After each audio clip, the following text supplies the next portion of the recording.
Download aplikasi Bekal Islam dan kunjungi web bekalislam.com. Bismillahirrahmanirrahim. Assalamualaikum warahmatullahi wabarakatuh.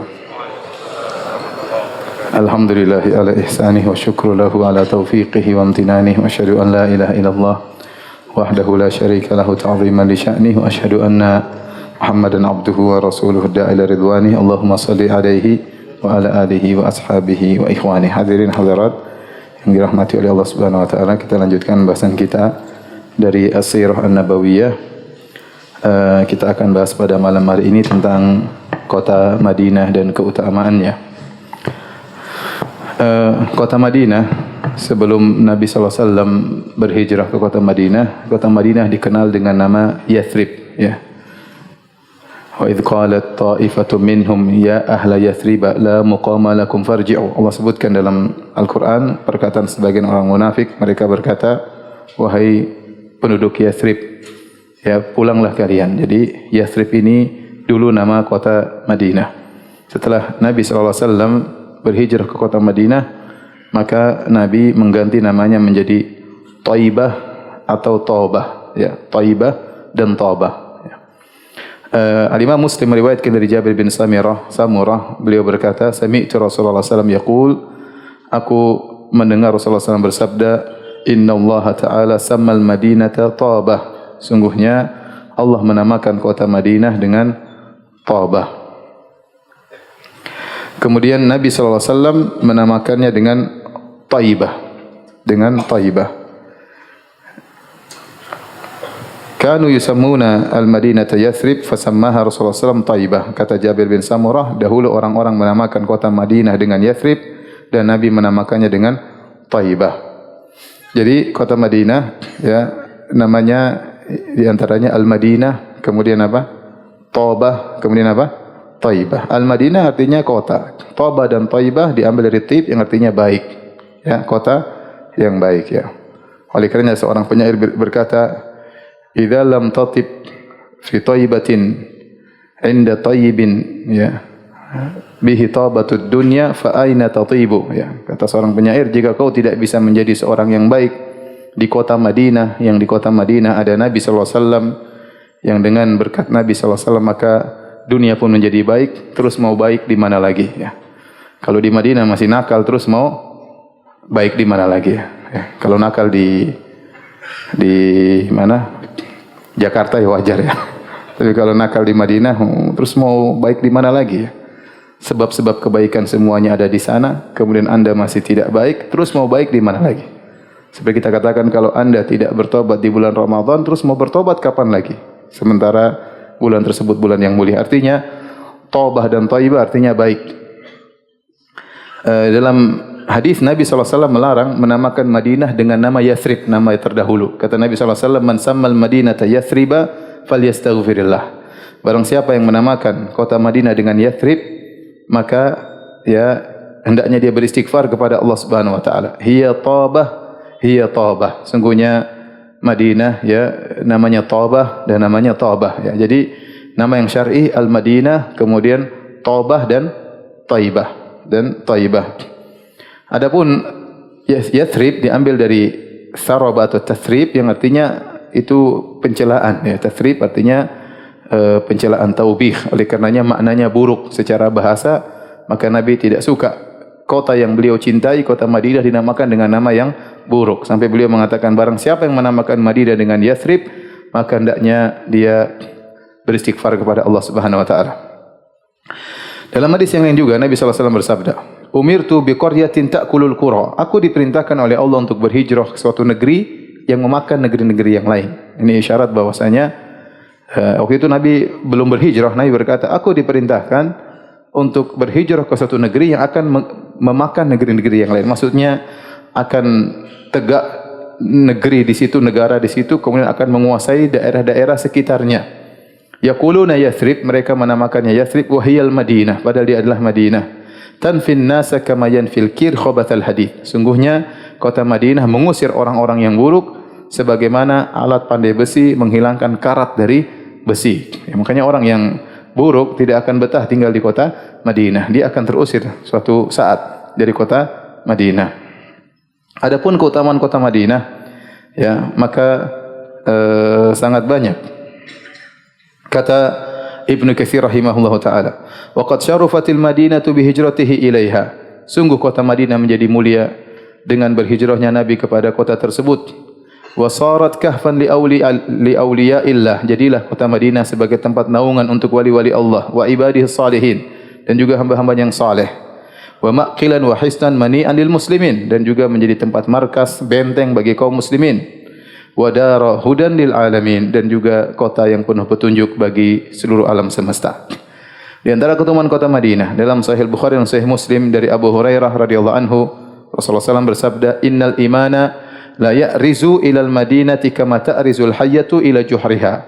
Sungguhnya iman itu akan kembali ke kota Madinah sebagaimana ular akan kembali kepada sarangnya, ya. Dan hadis ini menunjukkan akan keutamaan kota Madinah dan bahwasanya kota Madinah akan dijaga oleh Allah Subhanahu wa taala. Ular kalau dia mencari makan, dia keluar dari lubangnya. Kalau ternyata dia takut dengan sesuatu, ya, ada sesuatu yang mengganggunya, dia akan kembali kepada lubangnya. Sebagaimana penjelasan Ibnu Hajar rahimahullah taala, dia berkata, "Annaha kama tantashirul hayyatu fi juhriha fi talibi ma ta'ishu bihi fa idza ra'aha syai'un rajat ila juhriha."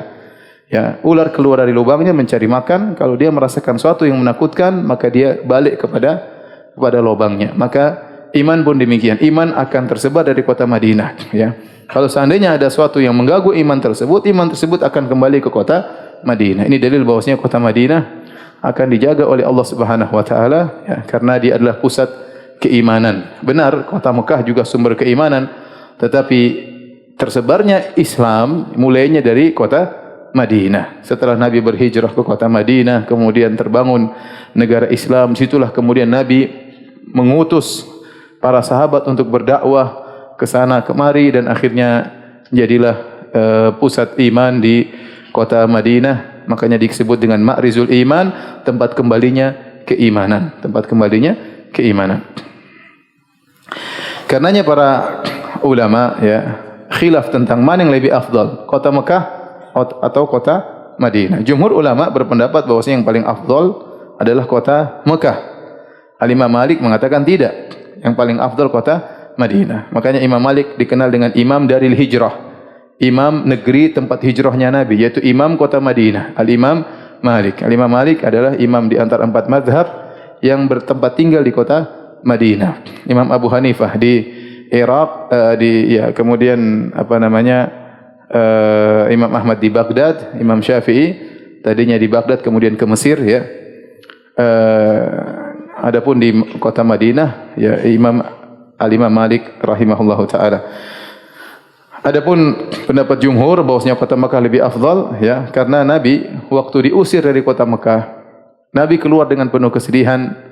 Beliau berkata, "Wallahi innaki la khairu ardillah wa ahabbu ardillah ila Allah azza wa jalla." Nabi berkata kepada kota Mekah, "Wahai kota Mekah, demi Allah, engkau adalah negeri yang terbaik, bumi terbaiknya Allah, dan engkau adalah bumi yang paling dicintai oleh Allah Subhanahu wa taala. Walaula anni ukhrijitu minka ma kharajtu." Kalau aku tidak diusir darimu, aku tidak akan keluar darimu. Ya, intinya bahwasanya dalil bahwasanya kota Mekah adalah khairu ardillah. Tempat terbaik yang paling dicintai oleh Allah adalah kota Mekah. Adapun Imam Malik punya dalil juga yang banyak. Kota Madinah lebih utama daripada kota Mekah, ya. Di antaranya Nabi SAW tinggal di kota Madinah, di antaranya dakwah mulai dari kota Madinah, di antaranya sebagian sahabat berdoa agar meninggal di kota Madinah seperti Umar bin Khattab radhiyallahu anhu. Di antaranya Nabi SAW kalau iktikaf di mana? Di Mekah atau di Madinah? Di Madinah. Intinya Madinah lebih afdal menurut Imam Malik. Tapi orang-orang sepakat kalau suruh tinggal di Mekah atau di Madinah, semuanya pada milih tinggal di kota Madinah. Antum tanya sama jemaah haji, jemaah umrah, lebih enak mana? Di Mekah atau di Madinah? Jawaban mereka di mana? Di Madinah, ya. Lebih nyaman, lebih tentram, lebih merasa ada aura keimanan, ya, di kota Madinah. Dan ini pendapat Imam Malik, kota Madinah lebih afdal daripada kota Mekah. Dulu kita waktu masih mahasiswa, kita terkadang berdiskusi. Mau iktikaf di mana? Di Mekah atau di Madinah? Oh, di Mekah lebih afdal. Salat sana 100.000 kali lipat. Saya bilang saya lebih senang di Madinah. Nabi iktikafnya di Madinah terus. Ya, intinya terserahlah mau kemana. Cuma cari-cari dalil, ya.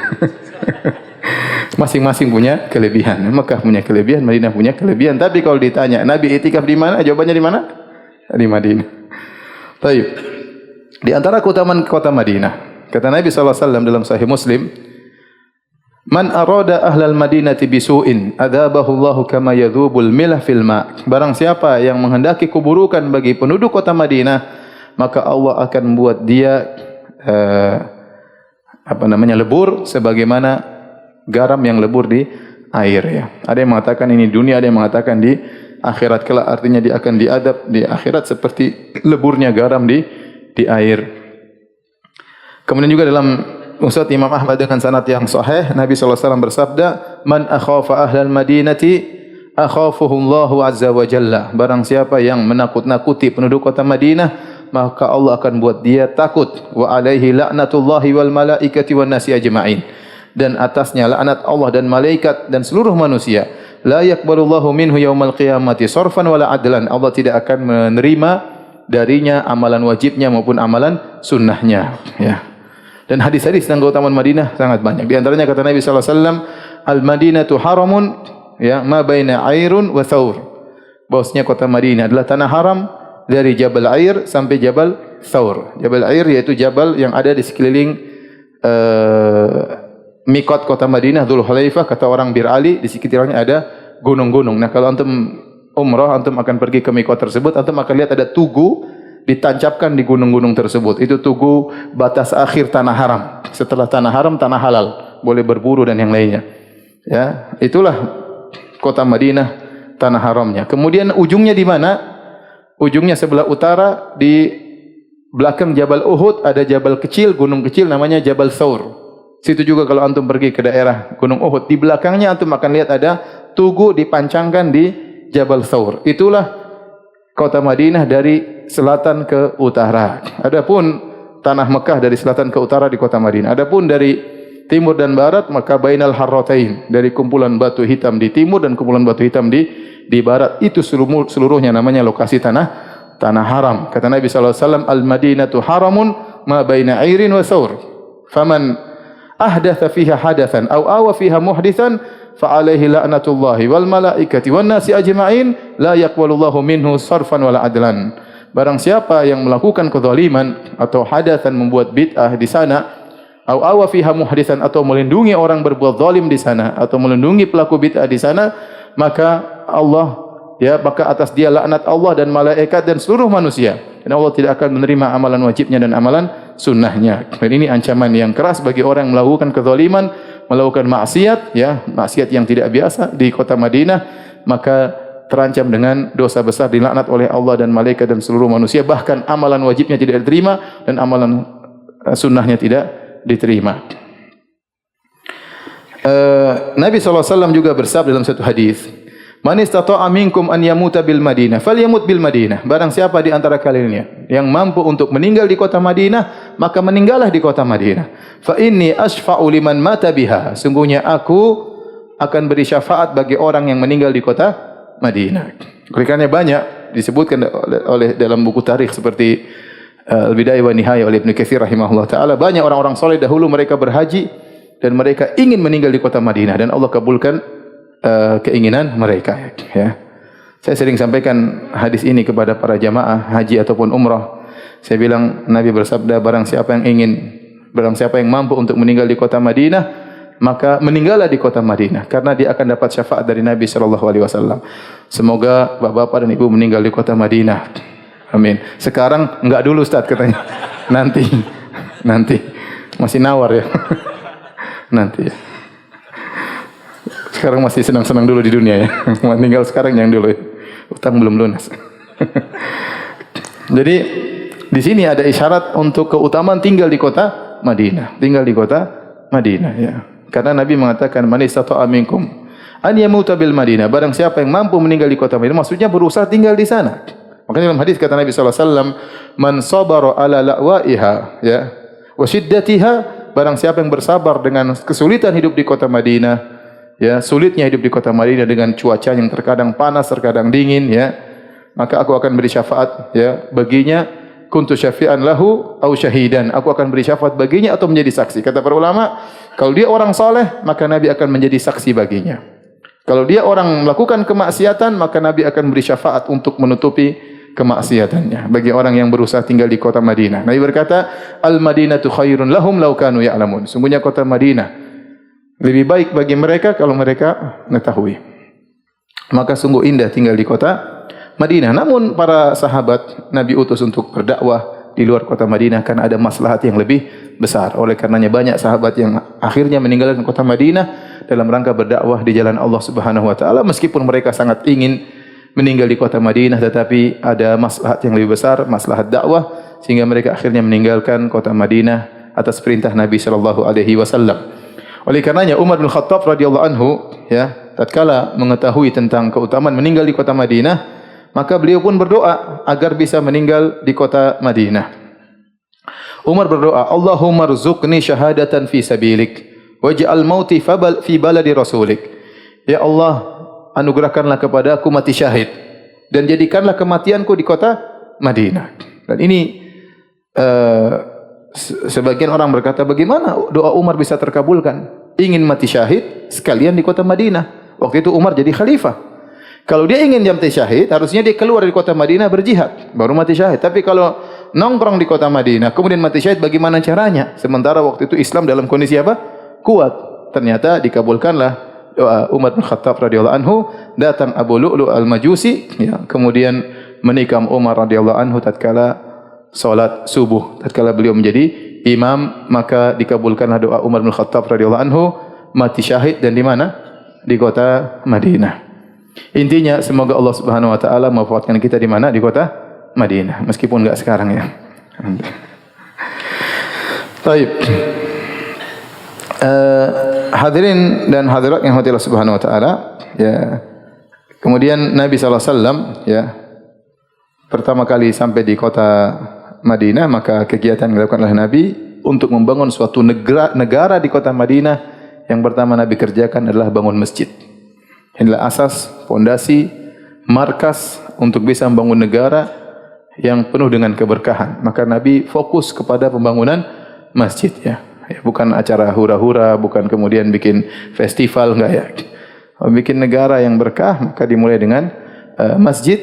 Maka sebagaimana pernah kita sampaikan, Nabi SAW tiba di kota Madinah, kemudian beliau tinggal di rumahnya Abu Ayyub Al-Ansari radhiyallahu taala anhu. Kemudian sebagaimana pernah kita sampaikan pada pertemuan-pertemuan yang lalu, onta Nabi SAW yang kemudian menderem di satu lokasi di kota Madinah atas perintah Allah Subhanahu wa taala. Kata Nabi SAW, "Da'uha fa innaha ma'murah." Biarkanlah ontaku berjalan. Sungguhnya dia diperintahkan oleh Allah Subhanahu wa taala. Jadi yang memilih lokasi Masjid Nabawi bukan Nabi. Yang memilih lokasi Masjid Nabawi siapa? Ontanya Nabi atas perintah siapa? Perintah Allah Subhanahu wa taala. Sebagaimana pernah kita sampaikan, ontanya menderam, kemudian dia berdiri, berjalan, dia balik lagi ke tempat tersebut. Maka Nabi tahu itulah tempat yang telah dipilih oleh Allah untuk membangun masjid. Ternyata Nabi bertanya-tanya, ternyata tempat tersebut adalah mirbat li tamar li Suhail wa Sahal. Ternyata tempat untuk mengeringkan korma milik dua anak yatim yang namanya Suhail dan Sahal dari Bani Najjar. Ya, dan kedua anak tersebut diayomi oleh As'ad bin Zurarah radhiyallahu taala anhu. Maka Nabi SAW memanggil dua anak yatim tersebut. Maka Nabi ingin membeli tanah tersebut.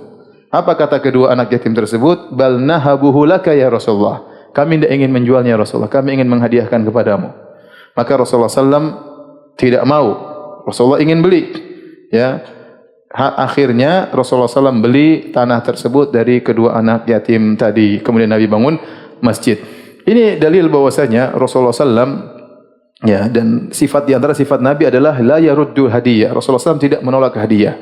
Tetapi tatkala untuk urusan masjid, Nabi ingin berinfak dengan hartanya sendiri, ya.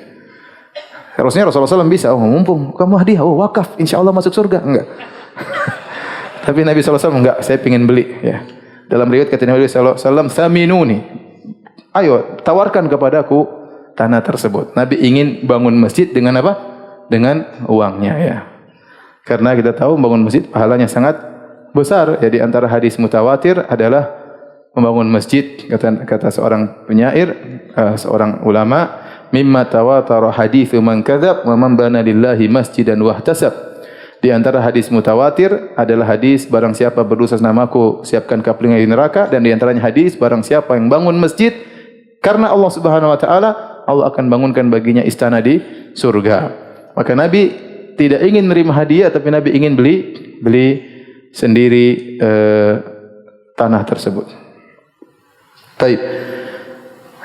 Sebelumnya, bagaimana Rasulullah SAW salat sebelum ada masjid? Ya. Sebutkan Rasulullah SAW sebelum dibangunkan masjid Nabi, karena bangun masjid perlu proses, perlu berhari-hari. Maka dimanapun Nabi mendapati waktu salat, Nabi salat. Terkadang Rasulullah SAW salat di marabidil ghanam. Terkadang Rasulullah SAW salat di kandang kambing. Ya. Karena tidak mengapa salat di kandang kambing, ya. Karena kotoran kambing tidaklah najis, ya. Tentunya memilih tempat yang bersih, tapi bagaimanapun bersih tempat di kandang kambing pasti tercampur dengan sebagian kotoran kambing, dan kotoran hewan yang bisa dimakan tidak najis, ya.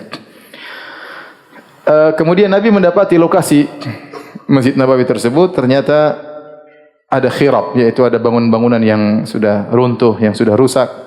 Kemudian ada nakhlun, ada pohon-pohon korma. Kemudian ada kubur lil musyrikin. Sebagian area ada kuburan bagi orang-orang musyrikin. Maka Rasulullah SAW memerintahkan agar kuburan orang musyrikin dicabut, fayunbash, dikeluarkan, dipindahkan, karena ini mau dibikin apa? Masjid. Kemudian Rasulullah memerintahkan bil khirab fasuwiyat, ya. Maka fasuwiyat, jadi yang rusak-rusak runtuh diratakan agar tanah tersebut menjadi datar. Wa amara bin nakhli faquti'. Kemudian ada pohon-pohon korma yang masih ada di situ, Rasulullah SAW suruh tebang karena ingin dibangun masjid. Dan pertama kali Masjid Nabawi dibangun, kiblatnya ke arah Baitul Maqdis, masih ke arah utara. Masih ke arah utara. Nanti setelah itu sekitar 18 bulan atau 17 bulan atau 16 bulan baru kemudian kiblatnya berubah ke arah selatan, ke arah Ka'bah, ke arah Mekah. Sebelumnya masih ke arah Baitul Maqdis, yaitu ke arah utara. Kemudian Rasulullah SAW pun mulai membangun Masjid Nabawi. Dan Rasulullah SAW ikut serta dalam proses bangunan masjid tersebut. Bahkan beliau juga ikut mengangkat bata, kemudian mengangkat batu dalam rangka untuk membangun masjid. Kemudian beliau bersyair dengan berkata, "Hadzal himalu la himala Khaybar, hadza abarru rabbina wa athhar." Kata beliau, inilah pikulan lebih baik daripada pikulan orang-orang yang bawa korma dari Khaybar. Artinya itu pikulan dunia, ini pikulan apa? Akhirat. Meskipun saya hanya ngangkat batu, hanya ngangkat bata, tapi ini lebih baik di sisi Allah Subhanahu wa taala dan lebih mulia di sisi Allah daripada mereka yang mikul-mikul apa? Korma dari Khaybar. Makanya beliau berkata, "Hadzal himalu la himala Khaybar." Ini adalah pikulan yang sungguhnya, bukan pikulan dari Khaybar yang membawa korma. Kemudian juga beliau berkata sallallahu alaihi wasallam, "Allahumma innal ajra ajrul akhirah." Ya Allah, sungguhnya ganjaran yang sungguhnya adalah ganjaran akhirat. Farhimil ansara wal muhajirah. Rahmatilah kaum Ansar dan kaum Muhajirin. Kaum Ansar dan kaum Muhajirin saling bahu-membahu untuk membangun Masjid Nabawi. Kemudian para sahabat tatkala melihat Rasulullah SAW ikut kerja, mereka tentu semangat lagi bekerja. Mereka berkata, "La in qa'adna wan nabiyyu ya'malu ladzaka minnal amalul mudhallalu." Kalau kita duduk sementara Nabi bekerja, sungguh itu adalah perbuatan yang menyesatkan atau tersesatkan. Jadi mereka akhirnya ikut bersama-sama Nabi, semangat kerja. Kemudian mereka bersyair, ya, bernasyid, ya, dengan berkata, "Allahumma la khaira illa khairul akhirah, fansuril ansara wal muhajirah." Ya Allah, tidak ada kebaikan kecuali kebaikan akhirat. Tolonglah, menangkanlah kaum Ansar dan kaum Muhajirah. Maka Nabi SAW menjawab syair mereka. Nabi berkata, "Allahumma la khaira illa khairul akhirah, faghfir lil ansari wal muhajirah." Ya Allah, tidak ada kebaikan kecuali kebaikan akhirat. Ampunilah kaum Ansar dan kaum Muhajirin. Jadi tidak mengapa seorang bersenandung, bernasyid dalam rangka untuk semangat bekerja, ya, bersyair, agar yang penting tidak berlebihan, ya, sebagaimana dilakukan oleh Nabi dan para sahabat. Dan ini kata Nabi, "Allahumma la khaira illa khairul akhirah." Dalam riwayat yang lain berkata, "Allahumma la aisha illa aishul akhirah." Ya Allah, sungguhnya tidak ada kebaikan kecuali kebaikan akhirat. Ya Allah, tidak ada aisha, tidak ada kehidupan yang sesungguhnya illa aishul akhirah, kecuali kehidupan akhirat. Ya, Nabi mengucapkan tersebut tatkala para sahabat dalam kondisi susah, dalam kondisi bekerja. Nabi mengucapkan tatkala para sahabat sedang menggali khandak, Nabi ingatkan, la aisha illa aishul akhirah. Tidak ada kehidupan yang sungguhnya kecuali kehidupan akhirat. Sabar. Kalian menggali khandak dalam kondisi lapar, dalam kondisi musim dingin. Ini bukan kehidupan sungguhnya. Kehidupan sungguhnya di sana, di akhirat. Agar para sahabat terus semangat, jangan terpedaya dengan dunia yang hanya sementara. Ya, ini dunia ini cuma sementara. Kalau kita pun mendapat kenikmatan, kita pun akan tua. Kalau kita sudah tua, kita tidak bisa merasakan banyak kenikmatan. Pandangan mulai rabun, pendengaran mulai berkurang, kekuatan mulai melemah, berjalan mulai tertatih-tatih. Meskipun kita kaya raya, apa nikmat yang kita rasakan dari dunia kecuali hanya sedikit. Ini tidak boleh dimakan, itu tidak boleh dimakan, ya. Ya, harus cek medical check up setiap waktu. Ya, meskipun kita kaya raya, toh kehidupan bukan kehidupan yang sesungguhnya, ya. Betapa banyak orang kaya akhirnya meninggal dunia. Oleh karenanya jangan lupa, la aisha illa aishul akhirah. Jangan terpedaya dengan kehidupan ini. Tidak ada kehidupan yang sungguhnya kecuali kehidupan akhirat. Ini hanyalah innamal hayatud dunya la'ibu wa lahu. Kehidupan dunia hanyalah permainan dan senda gurau. Permainan cuma sebentar, tiba-tiba selesai. Senda gurau, tiba-tiba kita masuk dalam keseriusan tatkala nyawa kita dicabut oleh Allah Subhanahu wa taala. Baik. Kemudian Rasulullah SAW tatkala bekerja, Rasulullah SAW juga memperhatikan, ya. Artinya beliau bekerja dan juga beliau mandorin orang-orang bekerja. Beliau lihat mana yang bagus pekerjaannya, beliau bimbing, beliau arahkan. Di antaranya ada seorang lelaki bernama Talq bin Ali al-Yamami al-Hanafi, ya. Beliau berkata, "Ji'tu ila Nabi sallallahu alaihi wasallam wa ashabuhu yabnun al-masjid." Aku datang kepada Nabi dan Nabi sallallahu alaihi wasallam beserta para sahabat yang sedang bangun Masjid Nabawi. Fa akannahu lam yu'jibhu amaluhum. Seakan-akan Nabi kurang melihat amalan sahabat, kurang, masih ada yang lebih bagus. Fa akhadhtul mishaha fa khalattu biha tin fa ka'annahu ajabahu akhdhil mishata wa amali fa qala da'ul hanafiyya wat tina fa innahu addatukum lit-tin. Waktu Nabi melihat sahabat kayaknya pekerjaannya masih kurang mantap, orang ini yang bernama Al-Hanafi tadi, ya, Talq bin Ali Al-Hanafi Al-Yamami, maka dia pun mengambil semacam cangkul atau semacam apa namanya? Skop, ya, untuk mencampur tanah dengan tin yang sudah dibasahin, ya, seperti mengaduk semen misalnya, ya. Kemudian dia olah, kemudian dia bawa. Nabi tertarik dengan cara dia membangun masjid. Maka Nabi berkata, "Panggil si Hanafi." Ya, panggil si Hanafi dan bawakan tin, biar dia yang olah. Biar dia yang olah tin. Tin itu campuran tanah dengan air, ya, untuk menempelin, ya, atau membuat bata. Kata Nabi, "Fa innahu addatukum lit-tin." Dia lebih pintar di antara kalian dalam mengolah apa? At-tin. Jadi Nabi motivasi yang pintar Nabi tunjukkan agar yang lain bisa mempelajari dari orang tersebut. Sebagian sahabat juga semangat seperti Ammar bin Yasir radhiyallahu taala anhu. Para sahabat tatkala membangun Masjid Nabawi, mereka membawa labinah-labinah, masing-masing bawa satu bata. Mungkin batanya besar-besar, bawa satu bata. Sementara Ammar bin Yasir radhiyallahu anhuma membawa labinatain. Setiap dia bawa dua bata. Entah bata seukuran berapa, tapi dia bawa dua bata, berat.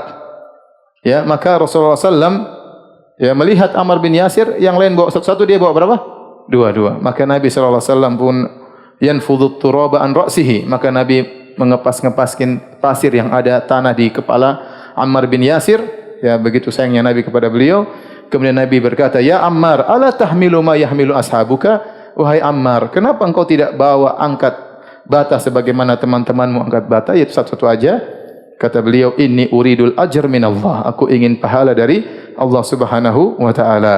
Maka Nabi berkata, "Ibna Sumayyah, wahai putranya Sumayyah." Ya, radhiyallahu anha, ya, yang ditikam oleh Abu Jahal, wanita pertama yang mati syahid di Mekah. "Linnasi ajrun walaka ajran. Wa akhiru zadika syarbatun min laban." Kata Nabi, orang-orang mendapat satu pahala, kau mendapatkan dua pahala. Dan yang terakhir bekalmu sebelum kau meninggal dunia adalah susu yang kau minum. Dan ini terjadi waktu terjadi fitnah antara kubu Muawiyah dengan kubu Ali. Ammar bin Yasir di kubu Ali radhiyallahu anhu, dan sebelum dia meninggal dunia dia sempat minum susu, kemudian dia masuk dalam pertempuran, akhirnya meninggal dunia radhiyallahu taala anhu. Kata para ulama, ini dalil bahwasanya seorang tatkala beramal soleh, boleh dia berusaha payah agar pahalanya lebih banyak ya. Yang satu bawa satu bata, Ammar bin Yasir sengaja bawa berapa? 2 ya. Ya, jadi kalau kita sedang dalam kegiatan ibadah ya, terkadang kita semangatkan diri kita, terutama yang bermanfaat bagi kaum muslimin. Terkadang kita lebih capek, tidak apa-apa, kita sabar karena kita ingin pahala lebih banyak ya. Ya, surga sesuai dengan keseriusan seseorang, tingkatan surga sesuai dengan jerih payah seseorang. Kata Nabi sallallahu alaihi wasallam, ajruki ala qadri nasabik, pahalamu sesuai dengan ukuran keletihanmu. Maka seorang dalam dunia ini harus berletih-letih dalam urusan ibadah, dalam urusan dakwah, harus perjuangan, harus yang dikorbankan, waktu, tenaga, biaya, energi, pikiran dan yang lainnya. Berapa lama Masjid Nabawi dibangun? Masjid Nabawi dibangun sekitar 12 hari. Cepat ya. 12 hari. Karena masjidnya cuma sederhana. Ya. Terpalnya adalah pasir. Firashuhu rimal ya. Terpalnya adalah apa? Karpetnya adalah pasir. Wa imidatuhu judhu'un nakhl. Adapun tiangnya hanyalah batang korma. Wa saqfuhu jaridun nakhl. Adapun atapnya adalah pelepah korma. Wa tuluhu mimma yalil qibla ila muakharati mi'atu dhira'. Waktu itu lumayan besar ya Masjid Nabawi, panjangnya dari belakang sampai arah kiblat 100 dhira'. 1 dhira' itu ini, 1 hasta. Jadi kira-kira 50 meter. Kira-kira 50 meter. Wal janibani mithlu dzalika uduna. Kemudian lebarnya kira-kira seperti itu juga, sekitar 50 meter, sekitar 40 meter ya. Itulah luas Masjid Nabawi awal kali dibangun ya. Nanti setelah Khaybar banyak orang masuk Islam, maka Nabi melebarkan Masjid Nabawi. Makanya sekarang Masjid Nabawi yang kita lihat di Masjid Nabawi ada bangunan di depan yang warna coklat. Orang mengatakan Al-Masjidul Qadim, masjid yang lama. Kata mereka itulah dulu ukuran Masjid Nabawi di zaman Nabi sallallahu alaihi wasallam ya. Sebelum ke belakang jadi warnanya coklat khusus, masih Tirazul Qadim, masih model lama di bagian depan dekat Raudhah ya. Kita lihat modelnya berbeda daripada yang lainnya. Itulah kira-kira ukuran Masjid Nabawi di zaman Rasulullah sallallahu alaihi wasallam. Kemudian setelah Rasulullah SAW bangun masjid, maka Rasulullah SAW bangun hujurat. Hujurat adalah rumah istri-istri Nabi sallallahu alaihi wasallam. Ya, yang pertama Nabi bangun 2 rumah karena waktu Nabi pertama kali berhijrah istri beliau masih 2, yaitu Saudah bintu Zam'ah radhiyallahu anha dan Aisyah radhiyallahu taala anha. Maka beliau hanya membangun 2 hujrah, ya, 2 hujrah. Adapun bentuk rumah Nabi sallallahu alaihi wasallam yaitu sangat sederhana, yaitu tiangnya dari batang korma, kemudian atapnya dari pelepah korma ya. Imam Bukhari dalam Adabul Mufrad meriwayatkan dari Daud bin Qais, beliau berkata, "Ra'aitul hujurati min jaridin nakhl." Aku melihat rumah istri-istri Nabi sallallahu alaihi wasallam terbuat dari jaridin nakhl, yaitu dari pelepah korma. Mughashshayan min kharijin bimusuhi sya'r. Kemudian jaridin nakhl kemudian ditutupi dengan semacam kantong yang berisi serabut-serabut. Untuk apa? Atapnya. Wa adhunnu aradal bait min babil hujrah ila babil bait nahwan min 60 aw 7 adhru. Adapun jarak antara pintu hujrah dengan pintu rumah sekitar 3 meter. 6 zira sekitar 3 meter, 6 hasta. Jadi rumah Nabi itu begini ya. Rumah kemudian depannya semacam ada pelataran ya. Pelataran ini terbuka, itu namanya hujurat. Yang ada pun namanya ghurfah atau bait. Antara pintu rumah Nabi dengan pintu hujurat ya sekitar 3 meter. Faham tidak? Saya ulangi, ini rumah, depannya semacam pelataran namanya hujurat yang tidak diatapin. Antara pintu Nabi dengan pintu hujurat ada berapa? Jarak 3 meter. Kemudian beliau berkata, wa ahrizal bait ad-dakhil 10 azra. Adapun ukuran rumah Nabi 10 hasta, yaitu sekitar 5 meter. Wa adhunnu sumkahu baina 8 wa 7. Lebarnya kira-kira 3,5 sampai 4 meter. Kalau kita bilang satu zira sekitar setengah meter, maka lebarnya kira-kira 4 meteran. Jadi rumah Nabi itu 5 meter kali berapa? 4. Besaran mana? Rumah ente atau rumah Nabi? Hah? Besaran mana? Besaran mana? Rumah antum lah. Rumah Nabi cuma 5 kali 4, kemudian ada semacam hujurat, ya, 3 meter dari pintu Nabi sallallahu alaihi wasallam. Kemudian juga Al-Imam Bukhari meriwayatkan dari dalam Adul Mufrad dengan sanad yang sahih dari salah seorang bernama Muhammad bin Hilal, ya, beliau mensifati tentang rumah istri-istri Nabi sallallahu alaihi wasallam, ya, yaitu bahwasanya pintunya cuma satu pintu, bukan dua bukan dua daun pintu tapi satu daun pintu, ya. Kemudian bagaimana arah pintunya, ke arah mana dia sifati, ya. Kemudian adapun tinggi rumah Nabi sallallahu alaihi wasallam pendek, ya. Kata Hasan Al-Basri, "Kuntu adkhulu buyuta azwajin Nabi sallallahu alaihi wasallam fi khilafati Utsman bin Affan fa atanawalu saqfaha biwadi." Aku masuk ke rumah Rasulullah sallallahu alaihi wasallam di zaman khilafah Utsman bin Affan. Hasan Al-Basri tabi'in, di zaman kekhilafan Utsman bin Affan aku sempat masuk ke rumah Nabi. Ternyata aku bisa menyentuh atapnya. Berarti kira-kira berapa meter? Kalau tinggi seorang 180, ya. Ya 2 meter sedikit, lebih sedikit. Jadi itulah kira-kira rumah Nabi. Bisa antum bayangkan, panjang 5, lebar kira-kira berapa? 4, tinggi kira-kira 2,3 meter atau 2,2 meter, 2,3 meter.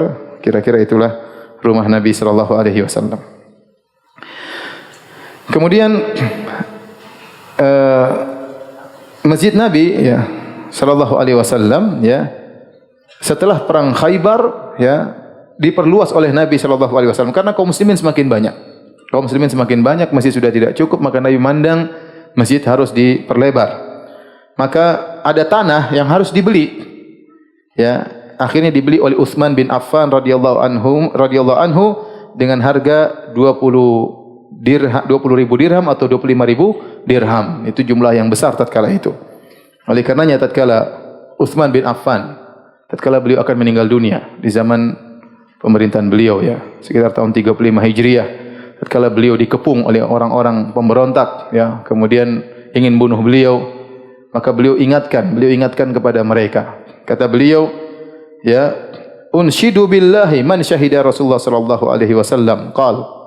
Aku ingatkan kepada kalian orang-orang yang menyaksikan Rasulullah sallallahu alaihi wasallam bahwasanya Rasulullah SAW pernah bersabda, "Man yuwassi' lana bi hadzal bait fil masjid bi baitin lahu fil jannah." Siapakah yang mau melebarkan masjid kami ini, maka Allah akan menggantikan baginya istana di surga.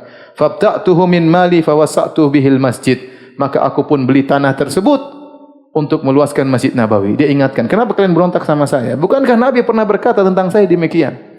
Bahwasanya siapa yang melebarkan Masjid Nabawi, aku jamin istana baginya di surga, dan aku yang melebarkan, kata Utsman bin Affan. Tapi mereka tidak peduli. Mereka tidak peduli.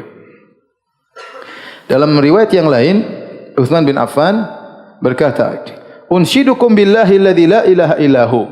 Aku bersumpah dengan nama Allah yang tidak ada yang berhak disembah kecuali Allah. Ata'lamuna anna Rasulullah sallam qala, bukankah kalian tahu, tidakkah kalian tahu Rasulullah sallam pernah bersabda, "Man ibta'a mirbada bani fulan ghafarallahu lahu." Barang siapa yang membeli tanah untuk melebarkan masjid, Allah akan ampuni dosa-dosanya. Fabta'tuhu bi 20.000 aw 25.000. Lalu aku beli tanah tersebut dengan 20.000 dirham atau 25.000 dirham. Fa ataitu Nabi sallallahu alaihi wasallam fa qultu lahu. Aku pun datang kepada Nabi sallallahu alaihi wasallam, aku berkata, "Ya Rasulullah, qad ibta'tuhu." Ya Rasul, aku telah beli tanah tersebut. Faqala Rasulullah sallallahu alaihi wasallam, "Ij'alhu fi masjidina wa ajruhu laka." Jadikanlah tanah tersebut untuk masjid kami dan pahalanya adalah untukmu wahai Utsman, ya.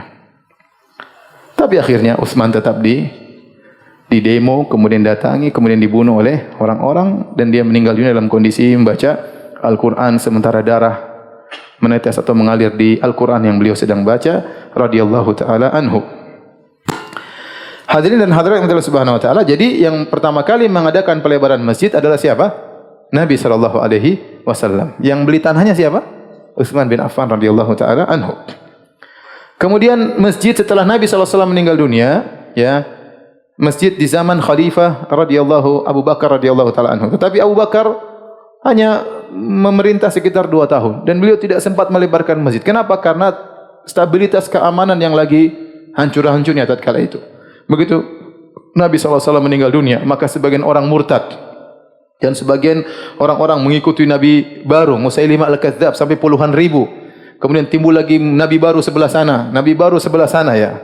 Orang-orang tidak mau bayar zakat. Terjadi gejolak stabilitas keamanan sehingga Abu Bakar radhiyallahu anhu sibuk memperbaiki stabilitas keamanan sehingga beliau tidak sempat ngurusin masjid untuk diperluas. Bahkan beliau juga tidak melaksanakan salat tarawih berjamaah karena kesibukan mengurusi gejolak stabilitas keamanan tatkala itu.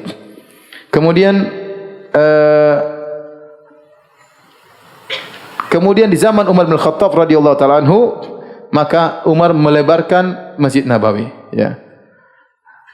Dengan ditambah bata dan juga pelepah korma. Dan Umar memperbaiki tiang-tiang juga dari kayu. Selain dari dari batang korma juga dengan apa? Kayu. Tetapi masih sangat sederhana. Dan disebutkan Umar dan juga nanti diperluas oleh Utsman, maka daerah pelebaran yaitu daerah depan, kanan dan belakang. Sebelah kiri tidak, cuma depan, kanan atau belakang. Dan Umar melarang untuk menghiasi masjid. Ma'ruf, Umar melarang untuk menghiasi masjid. Beliau mengatakan bahwasanya kalau menghiasi masjid, orang-orang akan tersibukkan melihat hiasan-hiasan tersebut, ya. Dari kekhusyuan dalam salat, lihat ini indah, itu indah, tulisan ini indah, anu indah, syair-syair indah dan macam-macam indah sehingga khawatir lupa untuk khusyuk dalam masjid, ya.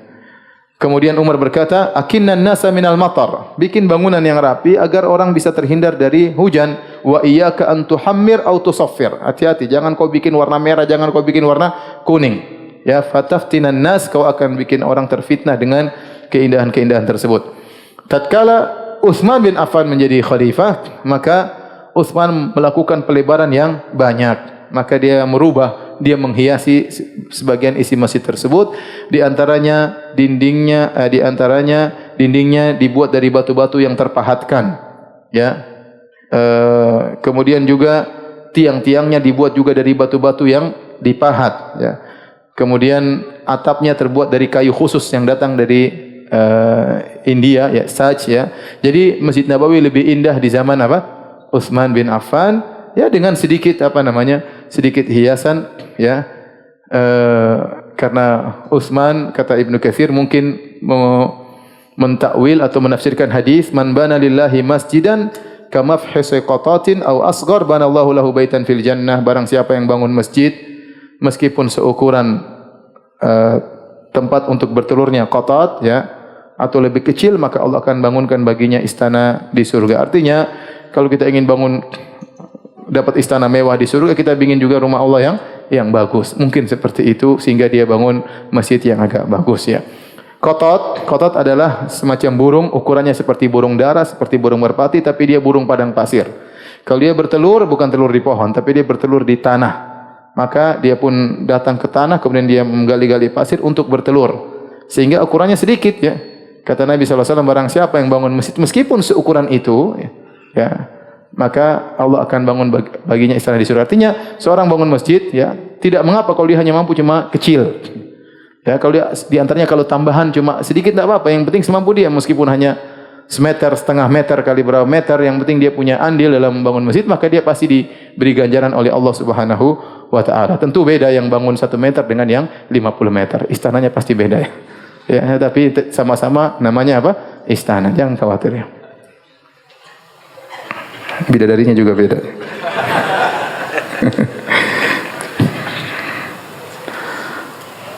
Setelah itu sudah muazan, ya? Berapa menit lagi? 3 menit.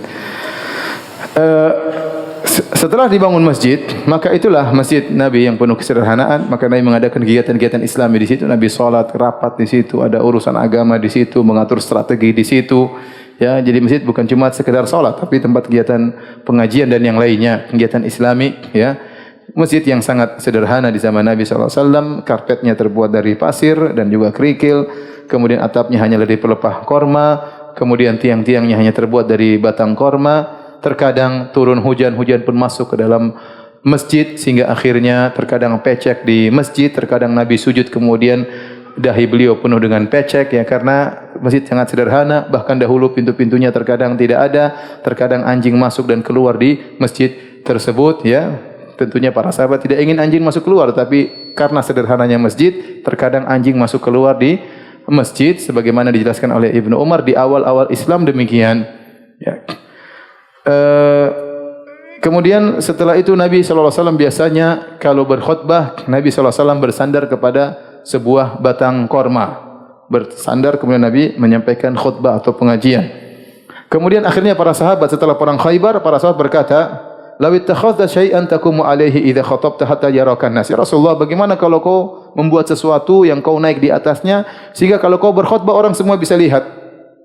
Akhirnya Nabi memerintahkan untuk membuat mimbar. Buat mimbar. Maka dibuatlah mimbar bagi Nabi sallallahu alaihi wasallam. Maka Nabi pun tidak lagi bersandar kepada batang korma. Dulu Nabi sering bersandar, Nabi menyampaikan ceramah. Tatkala ada mimbar, maka Nabi naik di atas mimbar. Waktu Nabi naik di atas mimbar, hanna dzalikal jaza, maka batang korma itu pun terisak-isak, menangis. Wa sumi'a lahu siyahun kasiyahis sabi. Bahkan yang dengar bukan cuma Nabi, para sahabat juga mendengar isakan batang korma tersebut seperti isakan anak kecil, ya. Au kasautil aisyar, atau seperti suara onta yang akan melahirkan yang sudah kandungannya sudah berumur 10 bulan. Sampai Rasulullah SAW pun datang ke batang korma tersebut, kemudian Rasulullah SAW mengusap batang korma tersebut, akhirnya batang korma tersebut pun tenang, tidak lagi terisak. Dan ini di antara mukjizat Nabi SAW, batang korma menangis karena ditinggalkan oleh Nabi SAW, karena rindu untuk bertemu dengan Nabi SAW. Ya, oleh karenanya seorang sahabat atau seorang tabi'in pernah berkata, lihatlah batang korma saja rindu untuk bertemu dengan Nabi SAW, bagaimana lagi dengan antum kaum muslimin. Taib, azan dulu baru kita buka tanya jawab. Allah Ta'ala alam bisawab.